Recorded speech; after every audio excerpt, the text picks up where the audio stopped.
Chris, I love our new graphic. Yes, I was just IOCDF folks. Thank you. Yes, thank you, IOCDF. We were just chit-chatting about how much we love the new graphic. So hopefully everybody else loves it. Hopefully it's not just like this thing that you and I are like geeked about and everybody else is like lame. It's so cute. I love the circle. I love everything. So I like the circle. I like the colors. It's so pretty. Totally. How are you doing? Hi. I feel like I haven't been here in like 5 months. I know, it's been a minute. It's been a minute. My God, it's been like, I'm sorry, I missed you guys, and I'm so happy to be back. It has been, my daughter started school in the fall, and it has been back-to-back illnesses for her, and it has kind of taken us out. She ended up having to get like ear tubes and had all this crazy virus, and then I got it. So last week, you're happy I wasn't here because y'all couldn't hear me talking, and it was crazy. But I know you had such a great live stream with Ethan and Katya, and I want to hear more about that. But I'm so happy to be back. I missed you guys. I missed this community. And Chris, I missed just getting to talk to you and talk clinical. I always like want to call it like talking shop because it feels like it's like talking shop for us because this is our world. And especially because I don't know shop, so I would be horrible. I don't know how to change oil. Yeah. I don't know how to do any of that stuff. No, neither of us are going to actually work on a car, right? This is our talking shop. Maybe we should change our title. Chris and Liz talk shop. Talk shop. But then somebody's going to come and be like, oh my God, I hope today they're talking about carburetors. Is that a thing? They're going to ask us a question in the live stream of like, so what's the difference between this and that? We're going to be like, it's a different kind of shop. So yes. Hi, everyone. We are so excited to have y'all here. Thank you for joining. Please put comments. Please put anything. Just say hi. Tell us your name, where you're calling from, you name it. And we're so happy to be here. So this is one of our rare Ask the Experts where it's just us. And we use this as a time to like talk shop, like honestly, right? But it's like, oh, Chris, like I've got this clinical case I need to talk through with you or like whatever. And so we kind of conceptualize together and you get to see that happening live, which I think is fun, creative, and amazing. And it's our time that we try to get through all of y'all's questions because this is really the time where we can focus more on, all the pre-submitted or other questions live and answer those. And so when y'all think about these live streams, I want you to think about them as being educational, as being informative, but also they should get you thinking. And sometimes they should make you have different questions of like, well, they talked about this last week, but I don't know what that means or what does that look like? We want to hear those questions, and that's what we're here to answer. So please make sure you put any questions that you have in the right-hand pane. As always, remember, this is not intended to be a clinical intervention. It's also not intended if you're in crisis or feeling unsafe. This is really education and content that we want to deliver to you to hopefully help make your journey to accessing treatment and, of course, your path to recovery a little bit smoother. So if you're feeling unsafe, in crisis, or suicidal, please call 911 or the local crisis and suicide hotline, which is now 988, which is so amazing because, Chris, I don't know if I used to have to like look up the number because I would forget it and be like, man, what's that 1-800 number? Same. I have it on a card and I'd be like, what is that number again? Yeah. So it's so nice. We can all remember. Whoever came up with 988, we love you for that. That's right. That is right. All right. So let's hop in, Chris. I don't know if you want to talk about last week and like just kind of jump off any questions or if we want to hop straight to our chats. I have two thoughts and then I have all the pre-submitted questions and just like you see in the chat, please feel free to start asking questions. Liz and I are both licensed clinicians in our respective states and we also live with OCD. So we're here to sort of answer the questions from both like a clinical, but also from a lived experience. And we're just here to support you. So it's your show. Go ahead, ask any questions you'd like. No, I mean, I think the big question, and maybe, there's two submitted questions we didn't get to last week. So maybe you could weigh in. But I think the really interesting talk that we had last week with Ethan and Katya about health OCD is it seems like everybody in the chat and the conversation was that people are really going through like health sensations. And the problem is there's a really difficulty to sort of pace out, like, is this sort of just like normal body functioning or is this like a rare disease? And I think that's where a lot of people got stuck. So one of the pre-submitted questions was a client said that they've always been obsessed with their eyes. Now I have diabetes and my eyesight is getting worse. My eyes would be my only constant, but if I'm actually getting any other health problems, I feel like I will never be well again. The fear is so real. Is this health anxiety if it's only when I'm sick? So maybe to kind of sum up the question is there's always this fear that somebody's constantly sick in health anxiety. And how would somebody navigate so that they know like, hey, this is really something I should go to a doctor for, versus like, this is the OCD again, sort of tricking me into thinking that I'm sick and so living it's like kind that. of that difference in life of, and I want to just kind of relate it back to OCD in general, but is when can we separate out assurance from reassurance, right? So even in life, right? So if you have perfectionism OCD and you're in the classroom and you have a new teacher for the first time, and so you have a question about their study guide and their exam, and you're not sure how it works and you want to get clarity on it, there's nothing wrong with you asking the teacher a question, right? Even if you're like, oh, it's for my anxiety, it's like, oh, but like I need to have a baseline or like a general or basic understanding. So I might ask that question, and I might say, hey, Chris, like I saw your study guide is this and that, like how much detail should I go into? What does that look like? How much time should you spend on the exam, whatever. But once Chris gives me that answer once Chris tells me what it is, asking more is probably for my anxiety or OCD, right? So what we want to really be thinking about is what is the function, right? So if the function is, I need to know for sure, I need to have certainty, but we actually already know from a medical professional, we want to be able, we then can try to separate out anxiety from OCD. If somebody is having heart palpitations and it feels like a panic attack, I am still going to ask them to get medically cleared once. Right. So I'm still going to say you should go to the doctor. You should make sure there's not any medical concerns first. And once the doctor says, I've checked you out, no concerns, now we're going to treat it as health anxiety or OCD, right? We're going to start doing exposures. We're going to limit the reassurance. And so even if you find that your eyesight triggers are more around when you're sick or when you're more vulnerable or, hey, like I'm sick, so then that triggers, am I going to lose my eyesight or something going to happen? If you've already been to an optometrist and kind of had clearance, we're no longer going to look at that as a medical route. We're going to look at that as OCD. It makes sense, actually, right? That it's more triggering and that it comes up when you're sick, because for you, that is the trigger, right? So that would kind of like be like saying, oh, somebody with bloodborne illness fears, they get more triggered when they see a Band-Aid on the street. Well, yeah, of course, right? But it doesn't make it that like, now it's not OCD or anxiety. It's still OCD or anxiety, even though there was a real trigger. That just happened to be the thing that brought on the intense amount of anxiety, right? Or the bigger amount of anxiety. Yeah, I think the other thing too is just because you have OCD doesn't mean you can't go to the doctor. It's sort of like, what got you there? Is it based off of a fear of something that might happen? Is it something that you had a little bit of a body feel and then suddenly you're rushing through? Is it urgency, et cetera? And so I think that's the big difference, is like what got you there. And then once you're there, if you do get a diagnosis, one of the other questions was someone had a fear of a disease and they actually got it and they got surgery and they're great, but now they're worried, like, how do I know if it's going to be a health thing or if it's not a health thing? Once you get there, the doctor is going to give you information. Just make sure you follow it. I think the two things I tell clients is, A, don't go to the doctor's office trying to get your doctor to do something. I think clients do a lot of research and then come in and say, I think I have this and da-da-da. And then second, if your doctor gives you a set of parameters, it's like, follow those parameters. Don't create new treatments that you've either researched or you feel are right, et cetera. So, just like Liz was saying, there's a big difference between assurance and reassurance. How you get to the doctors, is it compulsive? And then once you get information, making sure that you're not kind of creating your own treatment plan outside of what your doctor gives you. That's right. There's a question real quick from Jennifer at 12:06. Jennifer, if you come back in 2 weeks, we're going to have Adam Frank from USC, who's a psychiatrist.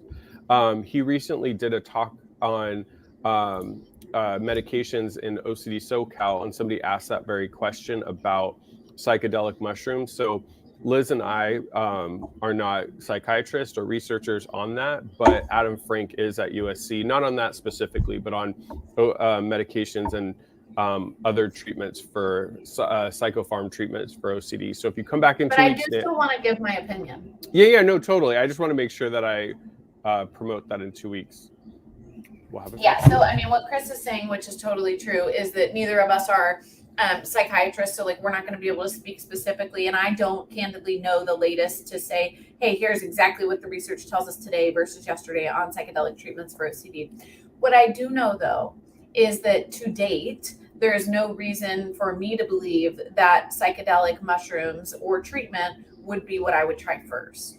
So if I was suffering with OCD to date, what I still know is that ERP and a combination of ERP and evidence-based medication, so SSRIs and others for OCD, is the first line treatment for OCD. And so if I'm struggling with OCD and looking for help, that is still where I would start. I would not start these other routes. That doesn't mean the other routes may not be, even when we think about like Biohaven's current medication trial, it doesn't mean there may not be great benefit from them and that we may not find in 5 to 10 years that they are more integrated. But right now, our research and data doesn't show us that yet. So when things are in trial stages and when things have not gotten to a place where we're not calling them evidence-based, you're not going to hear Chris and I promoting them, right? That's how we feel with other non-evidence-based or kind of emerging even evidence-based treatments where it's like, oh, we're starting to get some evidence and these are emerging treatments. We're happy to have people on and to talk about the topics, but I'm not going to promote or endorse something that I don't feel like I can fully stand behind and the research can fully stand behind yet.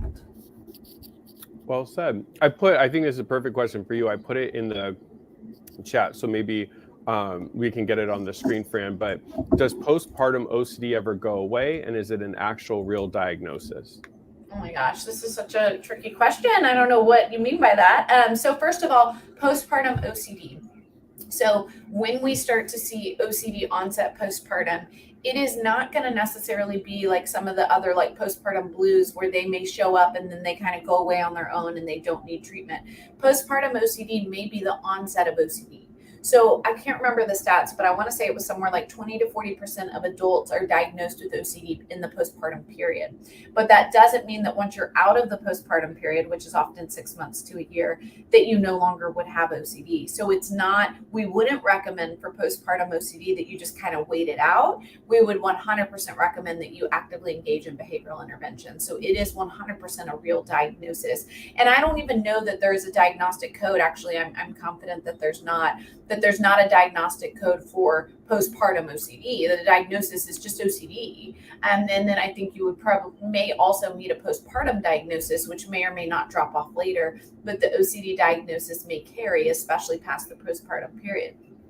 With that being said, treatment doesn't change. So there is incredible treatment for postpartum OCD, and there's no bigger motivator than that baby and the reasons why you want to fight OCD and be able to be present with your kid versus with your OCD. So we can absolutely treat it, but it is 100% a real diagnosis. And we do see OCD often onset in adulthood in the postpartum period. Well said. We have a live question from Gabriella at 12:13, Fran. It says, my OCD is related with time, knowing that whenever I'm enjoying something, maybe I'm not enjoying it enough, or knowing that the moment will pass and I can't do anything about it. What should she do in those moments? Isn't this OCD? Like, it's just the thief of joy, right? OCD and anxiety, where what we find, Gabriella, I was talking to a client about this yesterday, is that when there's things that are important to us, right? When there's big events or important things, or even when we put weight on something of like, oh, I want to look a certain way or I want to feel a certain way, it's like OCD can kind of rob us of the joy and the being present in those moments, because again, that pressure, right? Anxiety and OCD latches onto it, right? OCD and anxiety don't latch onto things that aren't important to us. They latch onto the things that are important to us. So it makes sense that for you, you're getting triggered and you're getting anxious and you're having these thoughts of, am I enjoying this enough? Is this right? Whatever. And really what's happening is OCD and anxiety is taking you out of a moment you're meant to be enjoying or that you're meant to be present with.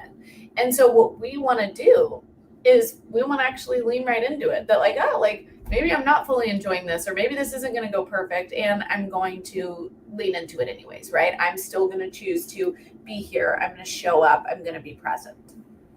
The other thing I'd add to additionally is that, Gabriella, there isn't a problem. Like, nothing is happening to you. There's nothing wrong. It's just that the OCD is asking you questions, and you sort of have two places to give your attention. You can either give your attention to whatever you're enjoying. So a big one that I hear this a lot from, for instance, is like clients are like, hey, you know, a concert or like a theme park, like I'm going somewhere fun and I know this moment might pass. What if I'm not enjoying it enough? You know, thousands of people try to get these concert tickets and I got it. Am I enjoying it the way that I should?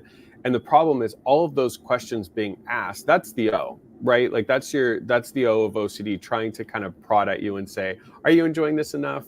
It might pass and you won't have as much fun tomorrow. The mistake that we all make with OCD is we take a very active, compulsive approach. I got to figure this out. I got to ruminate about it. I got to figure it out. And that, in the very essence, is taking you out of the moment. So you're not going to enjoy the theme park anymore. OCD is a self-fulfilling prophecy, or the concert, or wherever you're at. Instead, it's saying, look, just like what, Liz just said, is you might, I don't know, I can't answer that question for you. There's not really a happiness scale or a fun scale, and you're at an 8.7, and, we've studied that you should be at a 9.2 at a concert. All you can really do is say, you know what, I'm going to direct my attention back to the concert. It may not be the way that other people are enjoying it or how I should, but the best I can do right now is direct my attention back to that and take a more passive approach to the question, not really engage. Now, it's a science. You start to do it. That's why the ERP is a lifestyle. You're learning a language so that you can practice it consistently. And then you will get to a point one day, like Liz and myself, where we can be in a moment, OCD tries to take us out. We're like, no. And we go right back to what we're doing. I want to change my photo to, I've been telling people, like, the only goal in treatment, and Denise Egan Stack, who's amazing, by the way, such an incredible clinician, you guys, was with us this weekend, and Chris and I at the board meeting, of just like, the main goal of treatment is to be comfortable being uncomfortable, right? Like, that's really it. Like, it's about, can we try to actually embrace discomfort? And when we do, OCD and anxiety doesn't really have a place to live, because what OCD does is it's like, ooh, as soon as you feel uncomfortable, it's like, I have to try to get rid of that feeling. And then OCD has won, versus like, oh yeah, like, I welcome that feeling. Like, oh great, like, give me more discomfort. What's the next thought you're going to throw at me? And then OCD is like, well, how do I win, right? Like, there's no, this person's not taking the bait. But the second you take the bait of like, oh yeah, I need to feel good, or oh, I don't know if the next moments are going to be better, right? Like, the second we start negotiating with OCD, is what I call it, we've lost, right? And OCD is going to win, and it's going to take away that moment. And our ability to be present is pretty much guaranteed to be gone. If I could add something to that statement that you said about, like, being okay with discomfort. I was watching a really good, it was a webinar on generalized anxiety, because, Liz and I treat that as well. And they were talking a lot, and I related it a lot to OCD, but the person doing the presentation treats generalized anxiety, and they were saying that all their clients come in with the goal of eradicating anxiety. And the problem is, like, when you aim to live a lifestyle where you're never uncomfortable and you never have anxiety, you've lost. You can't be in that headspace, because part of life is having an array of emotions. There's going to be times that we're sad, or we're uncomfortable, we're embarrassed, we feel shameful, we feel guilty. In fact, it's healthy to have that array of human emotions. So the goal of treatment is not to be miserable or to be anxious forever. It's sort of factor in that at some times we're going to be anxious. We just are. And we got to learn how to cope with that. We have to learn to kind of stare it in the face and bring it along with us, versus trying to eradicate it. Because if you do, then the compulsions are such a sexy option to try to eradicate any discomfort. And we're trying to get us to not do the compulsions. Right. And remember, compulsions don't win. They just get us more stuck, make us more confused. All right, Chris, going to start to throw some questions at you. Sorry, every time when a new one pops up, it throws me back down to the bottom. I'll answer this quick question, Jeff. You absolutely should talk to a clinician about it, but to date, psychedelics would not be first line over SSRIs for OCD medication. So IOCDF has an incredible link that you can find on, like, recommended medications, and that goes through that. So I would recommend taking that, and you could take it to your local psychiatrist and talk to them about it. Jeff, please also feel free to reach out to us so that we can try to get you connected with some good resources that would have availability and that would have some options. Pandas does definitely complicate things, no doubt about that.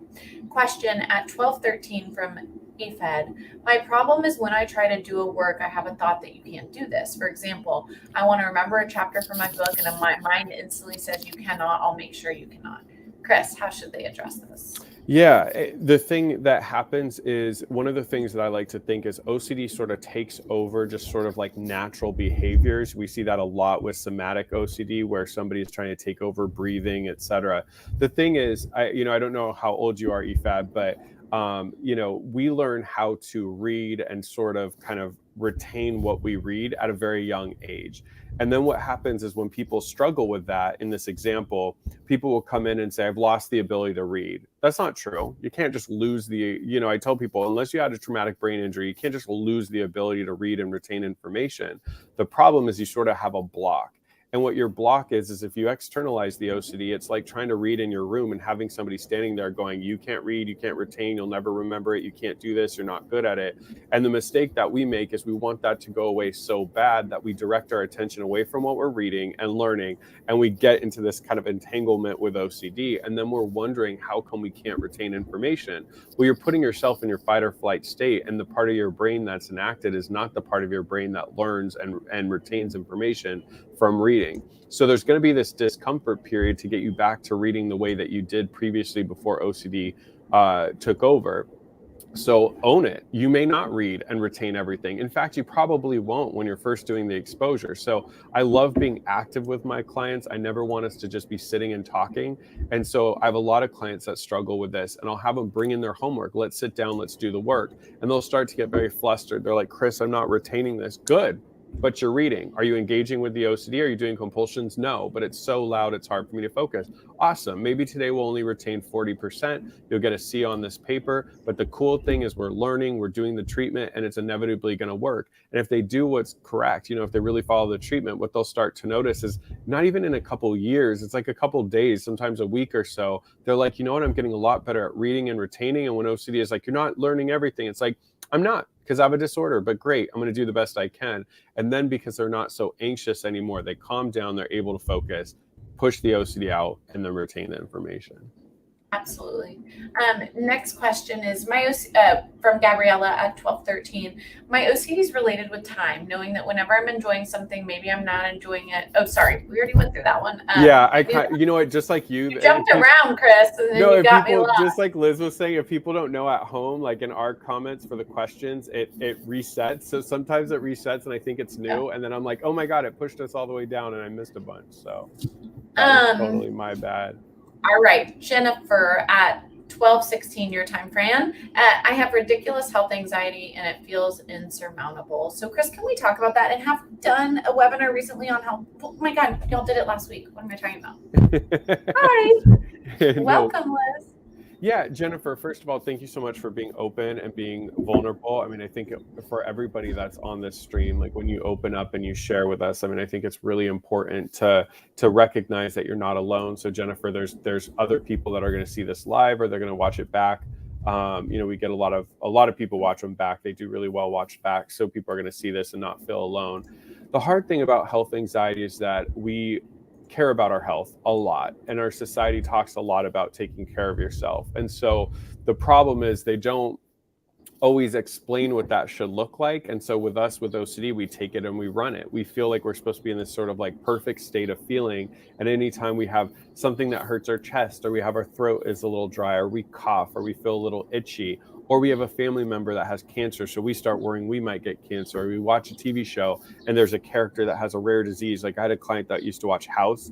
It's this show where they always have all these clients come in and these patients have these rare diseases. And so then they were convinced that they had it. So the problem is there's so much information out there. And when you have an OCD filter, the way that you're reading that is, I'm going to die at any moment, and it's my responsibility to be scanning, to be on deck, and make sure that if anything feels bad, I call a doctor, I rush to the doctors, I Google and I research.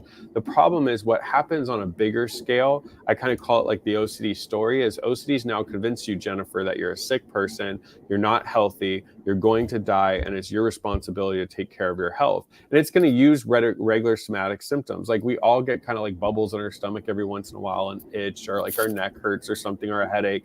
But people with OCD then take that as like, oh my God, now something is wrong. So I'll let Liz jump in more about the treatment. But before you jump into the treatment, my hope is that you start to get an understanding on what's going on. It's like the disorder is using either very minor experiences or potentials that other people out there from TV shows, from media, from family history, from your past history, and uses that to convince you that at any moment you're going to die. And if you don't take care of your health in the way that it demands, you may get this thing and never be able to bounce back. And so it puts you in this constant state of like weakness and sickness. And then you're kind of scanning for other things. And because you're focusing it on so much, you're going to actually convince yourself that something's wrong with your health when there may be nothing. That's right. No, you got it. Yeah, I totally agree. Next question at 1218 from Bastian. Can OCD make you doubt that the thoughts that I'm having are even intrusive to begin with? Now, every time that I have a distressing thought, I worry that I'm thinking them on purpose. This is like the golden OCD question. So, Chris. Yeah, of course. I mean, I think that's what sucks about this disorder. I think the two things that makes it the most difficult is that we have thoughts and we have physical experiences, whether those are feelings, emotions, urges, sensations in our groinal area, right? Like we have these experiences and we don't want them. That's the whole reason that in the definition of OCD, it's unwanted, it's intrusive. You know, thoughts will pop up milliseconds for us. You know, we'll get triggered, we'll have these thoughts, and then suddenly we're like, oh my God. And one of the sneakiest ways that OCD gets us is it convinces us that we want these. All the time my clients will say, well, I must have pedophilia OCD because there's some kind of subconscious desire, or I must want to hurt people and I'm going to snap because something good is going on underneath.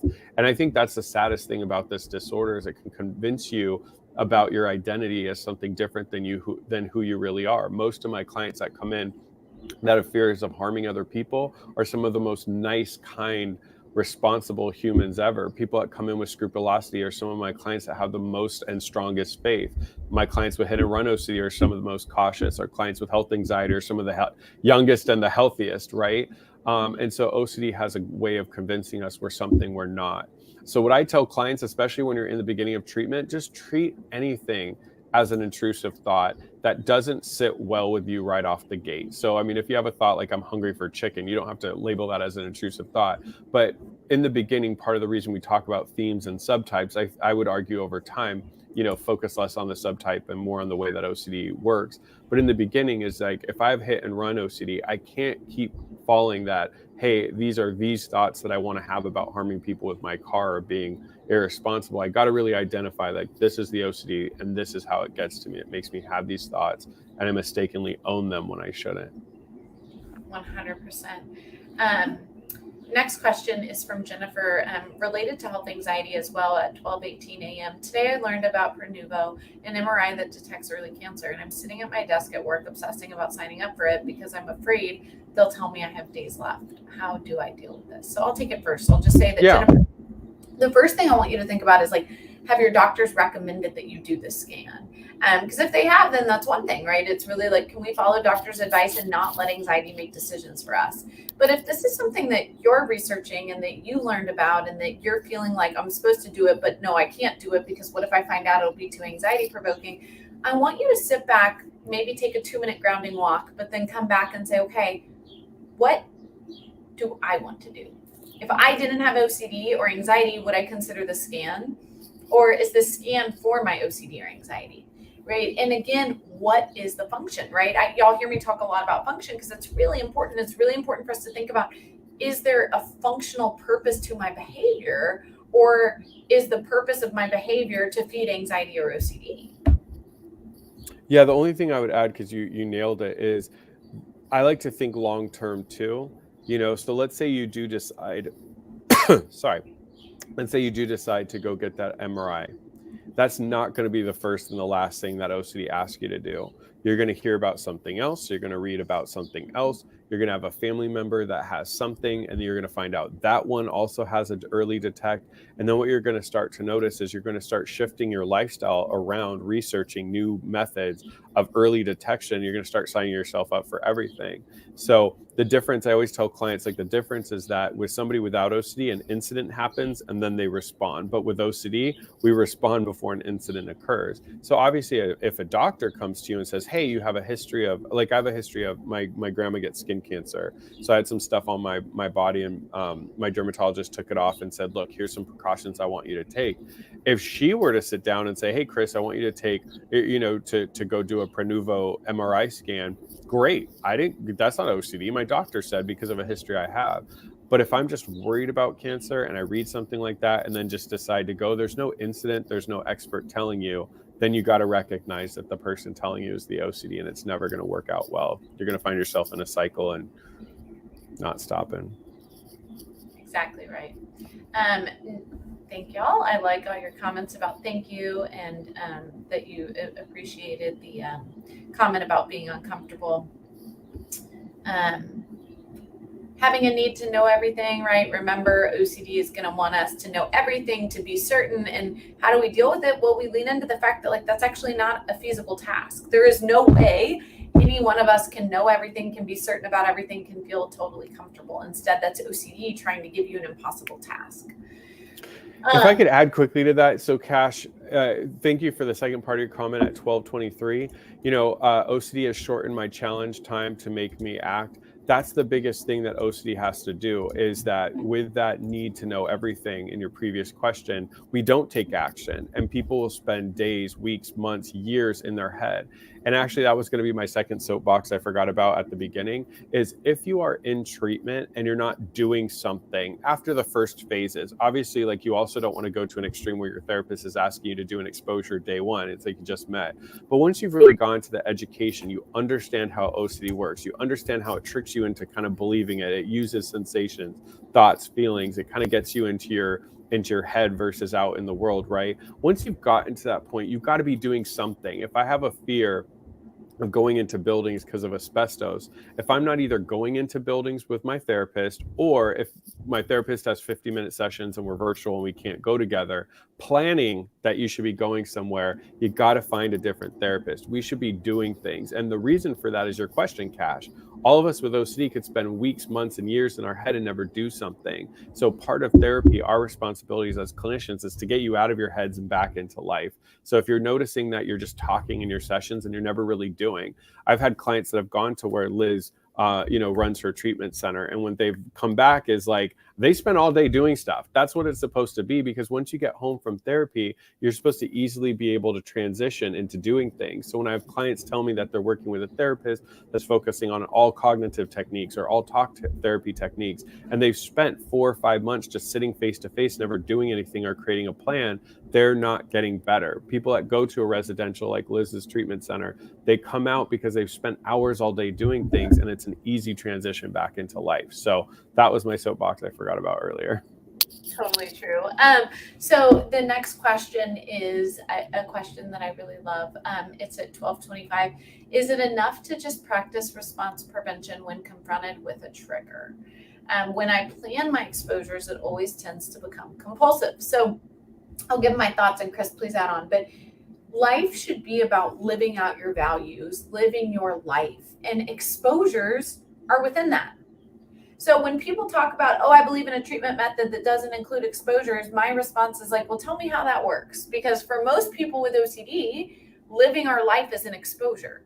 So no, you don't have to sit out and draft 10 exposures you're going to do every hour and what it's going to look like, because that could become, ritualistic and also rigid and maybe not super applicable to or generalizable to life, because it may be more generalizable to say, hey, I'm going to live my life.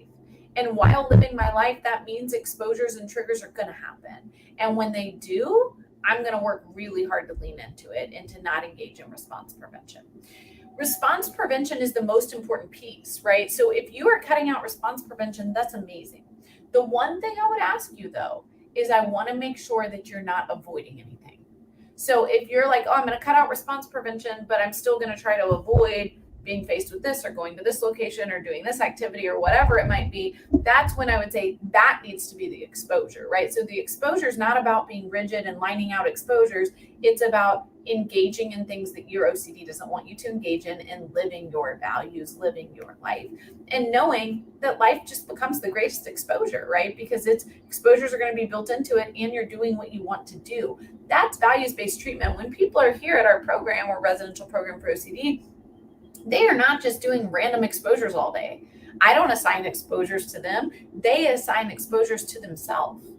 They work with us, right? When a therapist calls and says, hey, I have a patient with contamination, what exposures should I do? My answer is like, well, I don't know. Like, what does the patient think they should do? Because really, it shouldn't be any clinician saying, here's your exposures.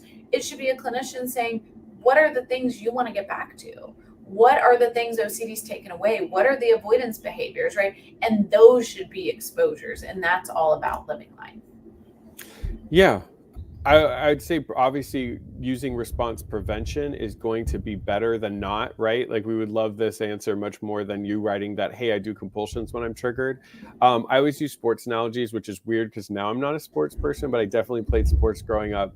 competitively for years. And I always think like you have to be offensive at some point. So like Liz was saying, is if you're avoiding life, kind of playing defense, and then you do response prevention when something comes up, that's definitely better than doing, full on compulsions.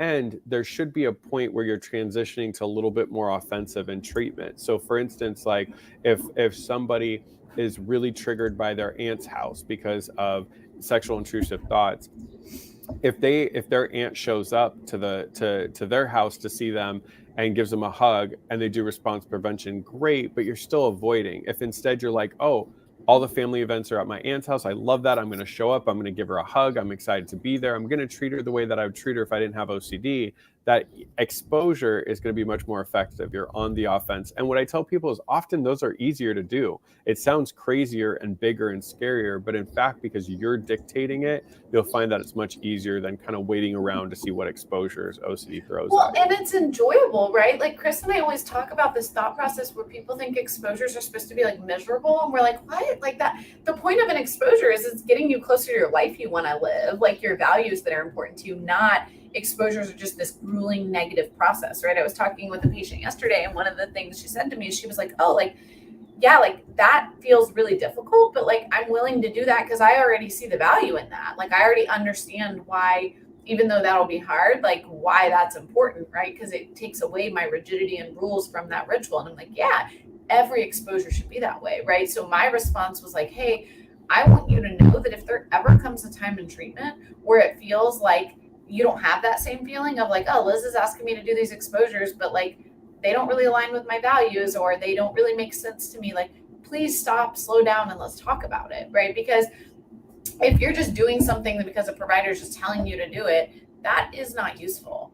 The second piece I want to talk about for a second is I really want to talk about values-based exposures.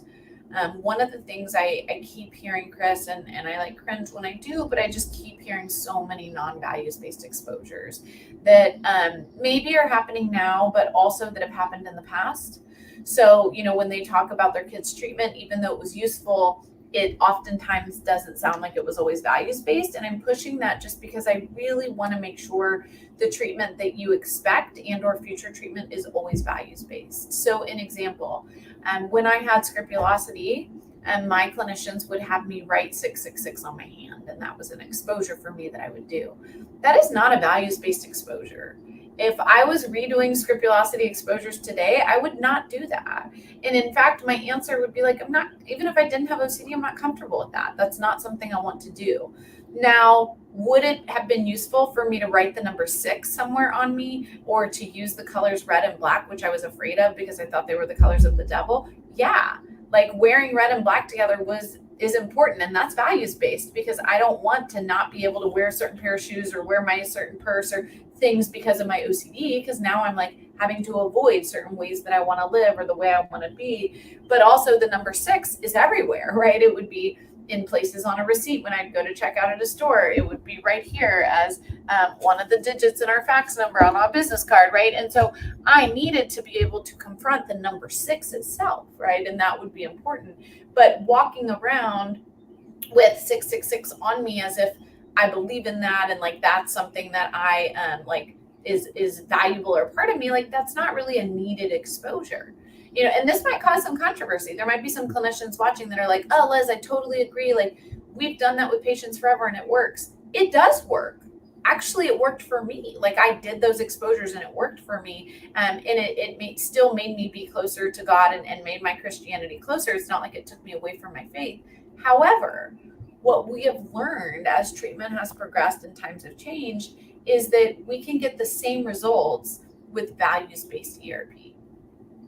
Right. And so we don't need you to do these things that you wouldn't do otherwise. Instead, we need you to start doing the things that you might do otherwise. Right. And sometimes, yes, it still feels bizarre. People will say to me, well, then I don't need to sit on the floor because, in normal life, I wouldn't go sit on a bathroom floor. And it's like, well, but in normal life, you might drop something on your bathroom floor and need to be able to pick it up. Or there might be times where like you do sit on your bathroom floor. Listen, I've got a 2-year-old, right? So like, we're on the bathroom floor all the time. My toddler's crawling on it. My 2-year-old's dropping stuff, picking it up. And if that was a trigger for me, I would need to sit on that bathroom floor because guess what? The value is that I don't want my kids to feel contaminated or not be able to go in certain parts of my house. And that like, that is still a values-based exposure, if that makes sense. So it's important to think about how you can do exposures that still feel weird, but they're still super values-based. But there's some exposures people could have you do that you could make sense of it, but that may actually not be values-based or needed. Yeah, no, well said. I mean, to quickly promote the conference in July, I'm really excited on one of the talks that got accepted. It's going to be Liz and myself, along with John Hirschfield, who was a guest on the show a couple weeks ago. And this is our very conversation. The reason that we wanted to talk about it is because we do get a lot of people that will reach out. I get a lot of people through OCD SoCal. They'll say, hey, my kid has tried ERP. They really didn't like it, and they're afraid to do it again. But I keep going to all these events, and all these people that are better from OCD have said that ERP is what got them better and nothing else has worked. And I'll inquire, I'll say, tell me a little about the treatment. And a lot of times it's with a not as experienced clinician. I don't want to put anyone down. And they'll say something like what Liz just said. Oh, they have scrupulosity and they made them rip out pages of the Bible and, like worship the devil and like give their soul to the devil and stuff. And I'm like, yikes, like I'm not extremely religious. My dad is, and that sounds pretty horrible.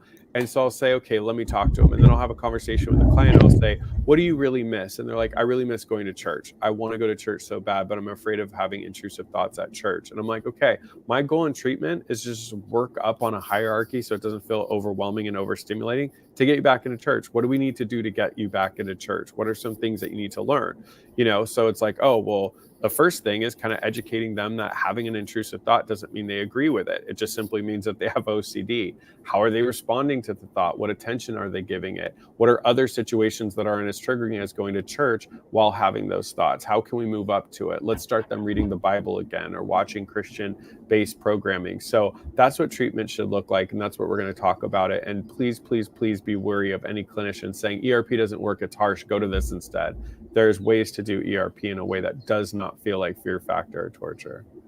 Yeah. And, and I think it's important. This is why it requires a skilled clinician who really has background and training in OCD and ERP treatment, and that they can hear what you're saying, understand your values, and then help create exposures together with you. So I want to give a quick example, but we had a patient once here at the clinic who, so I'll give a couple examples, but we may have one patient who would say, my friends like to play with a Ouija board, and like, I want to be able to do that. And that will be really triggering for me. But like, I want to be able to do it because I want to be able to play with my friends. Like, okay, well then we're going to get you to playing with a Ouija board, right? If that's a value of yours and something you want to do.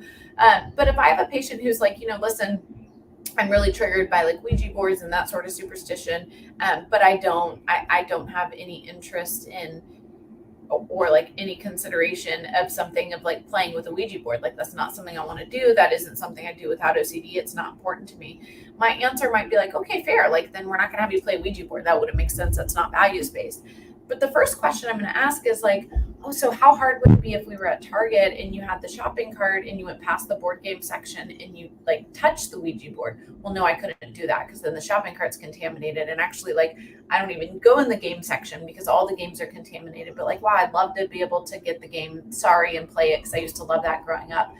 That is now a values-based exposure, right? I'm not going to have you play the Ouija board, but I am going to have you touch it and touch the board game you really want and still buy it, even though it might feel emotionally contaminated, and engage with that activity you want. Because what I really would have found out if I would have explored more is that you are avoiding board games altogether because there might be that one board game on that shelf. Again, doesn't mean we necessarily have to play that board game if you're like, that's not what I want to do, but we can get at that same fear to where it's not going to impact other values. And so we want to make sure we're not avoiding altogether. And so you as the patient, actually, you're the best clinician. You're a bigger clinician than the clinician, right? Because you are the one saying, hey, here's what I want to do. Here's what's values-based to me. Here's what I think would be important. Here's where I need to be focusing. And you work together with your clinician on that. And so the question I ask my patients every single day here is, are you holding on to anything?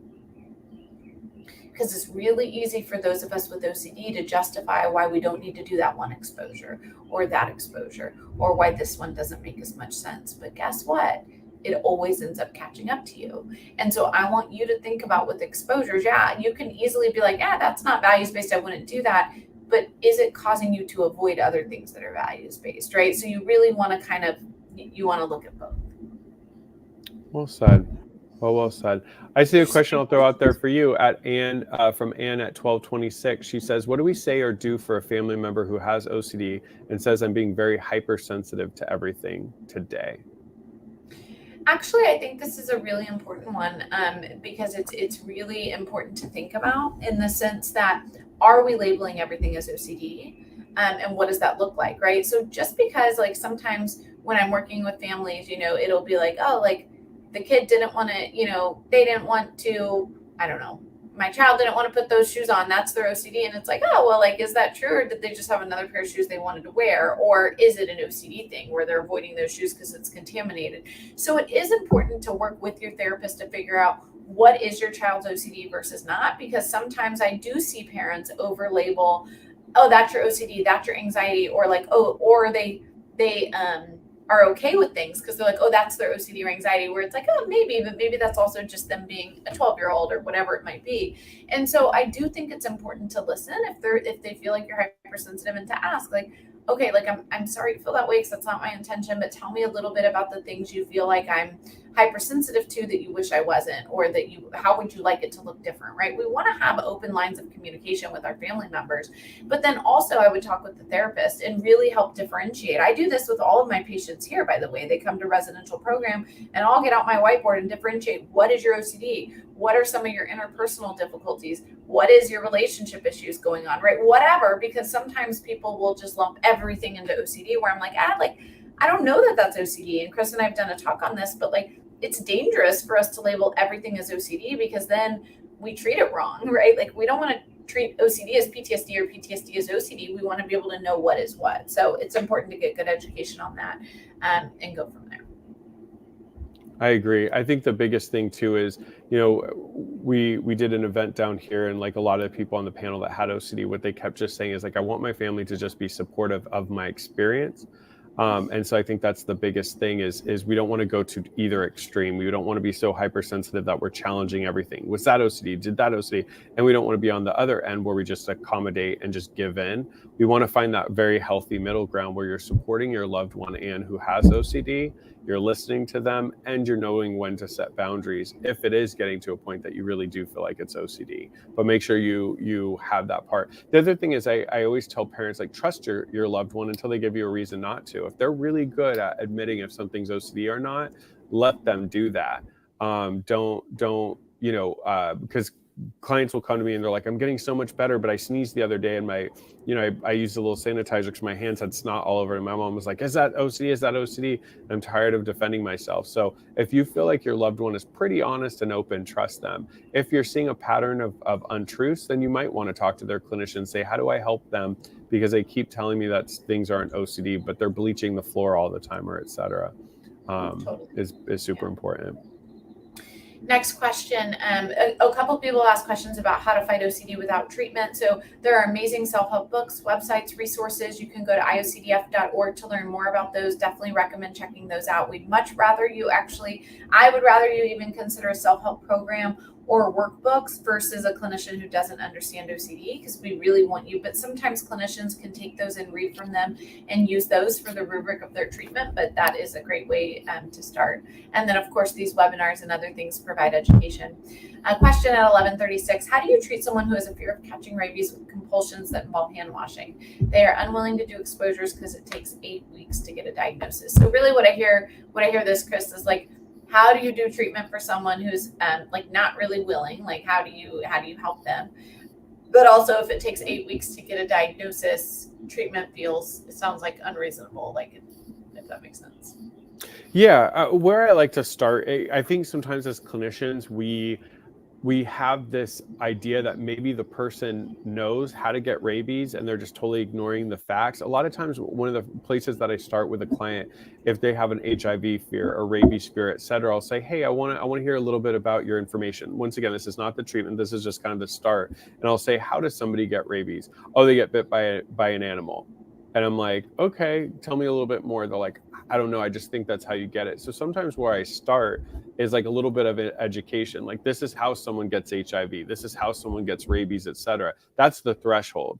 So if you think you got the disease from a different way, we can easily start to treat that like OCD, and you don't need to keep getting caught up in the fact that this is this OCD or is this health? So for instance, if I am playing with my cat and my cat scratches me a little bit, and I'm then assuming it's rabies, and now I'm going and washing my hands. Washing your hands doesn't get rid of rabies anyway, so it's a compulsion, it's a waste of time. So somebody has to kind of know. I think sometimes when people are unwilling to do treatment, for instance, I know a little bit more about HIV than I do rabies, so I'll use that as an example instead. But I was working with a client who was referred to me by another clinician who was just like, I don't know how to do exposures with this client. They just won't do anything because they're afraid of getting HIV. So I asked them, I said, hey, how does somebody get HIV? And they're like, by touching blood. And I was like, where'd you hear that? And they're like, well, isn't that how you get HIV? And I said, wait, did the other clinician ever sit down and kind of give you a little bit of education? They're like, no. And I'm like, you didn't learn about it in school? And they're like, no, I'm not from this country. We didn't really talk about it. And so I've just always assumed you can get HIV from like touching things in public places. And I'm like, okay, let's start there. So after doing some brief education on how to get HIV and made sure that they were clear, I'm like, okay, now do you see why your therapists and your family don't understand the reason for your compulsions? Because they don't make any sense. They're not preventing you from getting HIV. They're just reinforcing a compulsive behavior and a misunderstanding of the way that HIV works. And they were like, nobody ever told me about that. So they were much more willing to do the treatment once they learned that I wasn't asking them to really go get HIV. I was asking them to re-engage in life in ways that everybody else does. And if they want to have sex, to make sure to use protected sex, that would be the only way they'd get it in the first place. So with this client, what I would say is like, how did they come to the conclusion that washing their hands is going to get rid of rabies? How did they get there? How did they make that up? How did they kind of create their own way of living that nobody else does?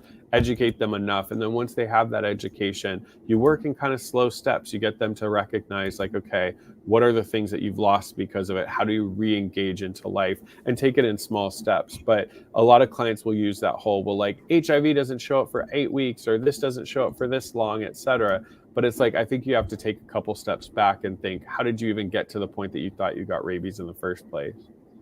And this brings up a really good point, which is just critical that when you're doing treatment, psychoeducation should be very comprehensive. Nobody should start with ERP day one, right? Like I've been, when I meet with a new patient, I don't know about you, Chris, but it probably takes me 6 weeks or at least 6 sessions before we're like truly in the throes of ERP. It doesn't mean I haven't assigned a little bit of ERP in between, right? But I really want to make sure they understand why I would ask them to do certain things. They understand why they would do it. They understand what they're doing to feed their OCD or anxiety, what the cycle looks like, what is OCD versus what's not, right? Like all of those things are really, really critical steps in the process. Yeah, exactly. I think scrupulosity is a big one on that. Clients will come in and they'll have their almost like own religion. And I'm like, that's not Christianity.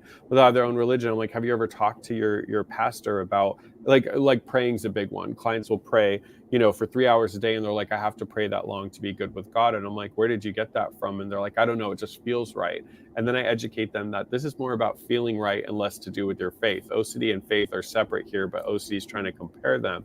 Have you talked to your pastor how much you should pray? They're like, no. We call the pastor, we talk to him a little bit, and he's like, 5 minutes in the morning, 10 minutes at night is good. That anything more like that is compulsive.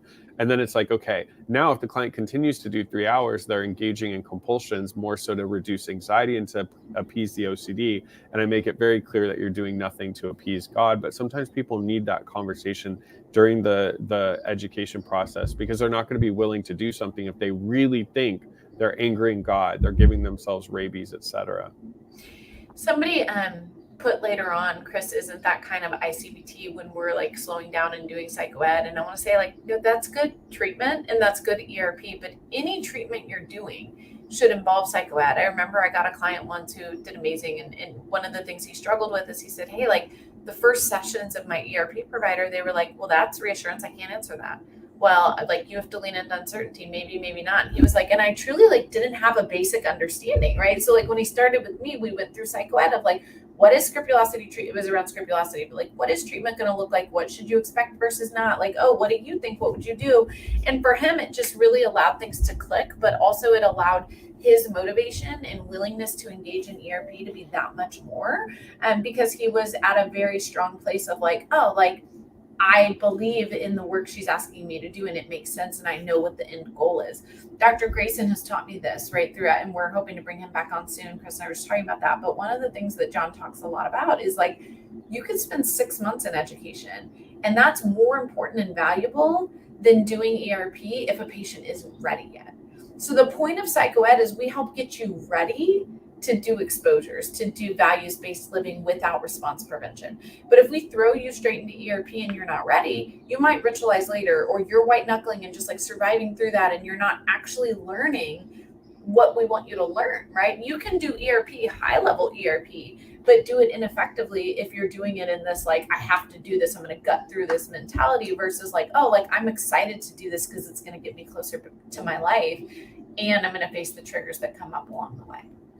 Yeah, just to add to that real quick, we had an event at OCD SoCal for a couple hundred people down here in Orange County. And one of the people in the audience asked and said, look, I've been discovering Dr. Michael Greenberg's kind of articles on rumination-focused ERP. Do you feel like that's more effective than ERP? And Kim Quinlan, who's a good friend of mine, she had a really good answer to that. She said, I think for clinicians that haven't really been trained that rumination and mental compulsions are compulsions, his work was revolutionary and valuable to them, because it really showed them like, hey, you got to be working with your clients to recognize that obsessing all day doesn't happen. They obsess in the beginning and then it turns into rumination. But for most of us clinicians already kind of trained in rumination, it didn't feel groundbreaking. And I think that's been one of the most difficult things that I've had with other modalities coming out. Somebody put an article for, I think it's Sally Winston's metacognition, and somebody mentioned in the comments ICBT. I think to people that are therapists that started ERP exposures on session 1 or 2, sure, slowing it down seems like a brand new revolutionary thing. But I think for a lot of us that have been doing this for a while, who have lived with it, who understand that there is education and cognitive work that goes into it, a lot of it doesn't feel revolutionary. It's like I've talked to clients consistently about a lot of the different principles that are coming out now being remarketed as something new. I'm like, I've already done that with clients before. I've done that for a long time. I mean, I think, in ICBT, one of the cornerstones of the treatment is really focusing on the here and now, your 5 senses, versus getting in the future. That's Buddhism. That's mindfulness. I learned about mindfulness-based CBT back in undergrad, and all that stuff doesn't feel new. So I think sometimes the idea of like slowing down, really understanding the OCD can seem like a foreign concept if you're working with a clinician that Liz mentioned, who would say, I can't answer that day one. That's reassurance. And that's sort of like that other client with HIV. She's like, I can't tell you how HIV works. That's reassurance. No, it wasn't. The client didn't know what HIV was or how you get it. So I think slowing down sometimes isn't not ERP. I think it's just when people rush into ERP. So I don't think it's a necessary its own treatment. And treatment should make sense, right? When you are being asked to do active ERP that's difficult, you should feel very much like you understand the why. You understand what you're being asked and why, and you're willing to do it. It just may feel really hard, right? That makes sense. The last question I want to end with, because we got to go, is how long should you typically stay in ERP? My insurance is covering 1 year basically on an individual basis. So that is amazing. You should see incredible results. We can see results in as little as 12 to 16 sessions. I do not think anyone should need more than a year if you're with a qualified clinician, unless you need a higher level of care. So thank you all so much. I have to go. It was great to see y'all. I know Chris does too. We can't wait to see you guys again. We'll be back in 2 weeks. Next week is Research Roundtable, so we will not be here, but we'll be back the following week, and we'll be on with a psychiatrist to discuss our hot topic of medication and OCD. Thanks, y'all. Yeah, like I always say real quick, I'm putting all the questions we didn't get to in our question thing. Be back in 2 weeks. So we'll be with Adam Frank from USC answering your medication-based questions and some of those questions about psilocybin and all those other things. So see us in 2 weeks. Bye, y'all. Take care. Bye.